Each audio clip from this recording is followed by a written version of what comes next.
ആലപ്പുഴയിൽ അമ്മയെയും പെൺമക്കളെയും വീട്ടിൽ നിന്നിറക്കി വിട്ട് CPM പാലമേൽ ലോക്കൽ സെക്രട്ടറിയുടെ നേതൃത്വത്തിൽ വീട് പൂട്ടി കൊടികുത്തി. EMS ഭവന പദ്ധതിയിൽ ലഭിച്ച വീട് വിറ്റതാണ് പ്രശ്നമെന്ന് CPM നേതാക്കൾ അറിയിച്ചു. EMS ഭവന പദ്ധതിയിൽ ഉൾപ്പെടുത്തി വീട് കൊടുത്തു.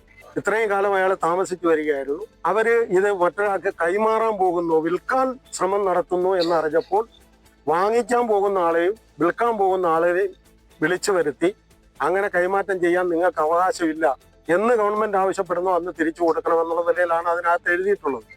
അത് മറ്റൊരാൾക്ക് കൈമാറ്റം ചെയ്യുന്ന നടപടി ശരിയല്ല എന്നാണ് ഞങ്ങൾ പറഞ്ഞത്. അശ്വിൻ പാലാഴി വിവരങ്ങൾ നൽകും ആലപ്പുഴയിൽ. അശ്വിൻ, ഇതിന് ഇനിയിപ്പോൾ അങ്ങനെ കൈമാറ്റം നടക്കുന്നുണ്ടെങ്കിൽ അതിന് വ്യവസ്ഥാപിതമായി അത് ചോദ്യം ചെയ്യാനുള്ള സംവിധാനങ്ങളുണ്ടല്ലോ. എന്താണ് അവിടെ CPM ഒരു ഇടപെടൽ നടത്തിയത്? ഈ കുടുംബം, ഈ വീട്ടിൽ അമ്മയും കുഞ്ഞു മക്കളുമൊക്കെ ഉള്ളത് നമ്മൾ ദൃശ്യങ്ങളിൽ കാണുന്നു. അവരൊക്കെ ഈ രാത്രി എവിടേക്ക് പോയി? വിജയകുമാർ, വ്യവസ്ഥാപിതമായ സംവിധാനങ്ങൾ ഉണ്ട് എന്ന് പറയുമ്പോഴും ഇന്ന് CPM ലോക്കൽ സെക്രട്ടറിയുടെ നേതൃത്വത്തിൽ നടന്നത് ഒരു അതിക്രമം എന്ന് തന്നെ പറയേണ്ടി വരും. കാരണം ഇതിന്റെ ഒരു ഹ്രസ്വമായ ഒരു ചരിത്രമുണ്ട്. ഏകദേശം ഒരു 30 വർഷം മുമ്പാണ് തിരുവനന്തപുരം സ്വദേശിയായ രാഹുൽ സമിതി സ്ഥലത്ത് താമസത്തിനെത്തുന്നത്.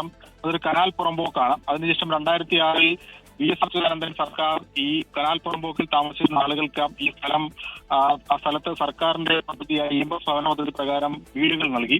ഈ വീട് ഷാഹുൽ ഹമീദിനും ലഭിക്കുകയും ചെയ്തു. പിന്നീട് ഷാഹുൽ ഹമീദ് ഒരു അപകടത്തിൽ മരണപ്പെടുകയാണ് ഉണ്ടായത്. പിന്നീട് ഷാഹുൽ ഹമീദിന്റെ ഭാര്യയും 2 മക്കളുമാണ് ഇവിടെ താമസിച്ചിരുന്നത്. ഇവർ ചികിത്സാർത്ഥം തിരുവനന്തപുരത്തേക്ക് പോവുകയാണ്. ഈ തിരുവനന്തപുരത്തേക്ക് പോകുന്ന വഴി ഈ വീട് മറ്റൊരാൾക്ക് വിൽക്കാനുള്ള ശ്രമം നടത്തി. ഏകദേശം 3 ലക്ഷം രൂപയ്ക്കാണ് ആ പ്രദേശത്ത് തന്നെയുള്ള ഒരാൾക്ക് ഈ വീട് മറിച്ച് വിൽക്കുന്നത്. അത് നിയമപരമല്ല, ആ വീട് വിൽക്കാൻ പാടില്ല എന്നുള്ളതായിരുന്നു CPM-ന്റെ നിലപാട്. അങ്ങനെ അവിടെ താമസിക്കാൻ കഴിഞ്ഞ 3 ദിവസം മുമ്പെത്തിയ ഈ അമ്മയെ ചെറിയ സാങ്കേതിക പ്രശ്നമുണ്ട്. എന്തായാലും EMS ഭവന പദ്ധതിയിൽ ലഭിച്ച വീട് വിറ്റു എന്നതാണ് CPM ആരോപിക്കുന്നത്. അപ്പോൾ അവിടെ പാലമേൽ ലോക്കൽ സെക്രട്ടറി നേതൃത്വത്തിലാണ് വീട് ലോക്ക് ചെയ്ത് അവിടെ കൊടി കുത്തിയിരിക്കുന്നത്. അമ്മയും പെൺമക്കളെയും വീട്ടിൽ നിന്ന് ഇറക്കി വിട്ടു എന്നാണ് ആരോപണം. വിശദാംശങ്ങളാണ് അശ്വിൻ പാലാഴി ആലപ്പുഴയിൽ നിന്ന് നൽകിയത്.